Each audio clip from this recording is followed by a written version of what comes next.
சீமானுக்கு நல்ல சாப்பாடு போட்டு பிள்ளையார் வீட்டுக்கு அனுப்பி விபூதியை போட்டு ஊருக்கு அனுப்பிடுவோம். ஏன்னா அவங்க இங்க வீடு இல்லை, அவங்க வீட்டுக்கு அனுப்பிடுவோம். டாக்டர் ரீல்ஸுக்கு லைக் போடுவோம், ஓட்டு வந்து மாங்குடிக்கு போடுவோம். கரெக்டா தம்பி? ஐயா சிதம்பரம் பேசட்டும், அப்ப சீமான் பேசுறேன். அது ஒரு சிறுவலத்தனமான இது. நீங்க கேக்குறீங்கன்னால சொல்றேன். ராகுல் காந்தி வயநாடுல போய் போட்டிட்டாப்ல, அங்க ஒரு கோட்டும் வீடு இருந்துச்சா?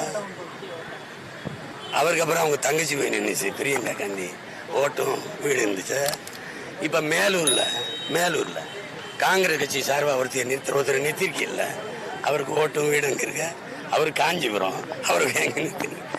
உங்க அப்பா வட மாநிலங்கள்ல இருந்து மாநிலங்களுக்கு தேர்வு செய்து கொண்டார்ல, அப்ப ஓட்டும் வீடு அங்க இருந்துச்சா?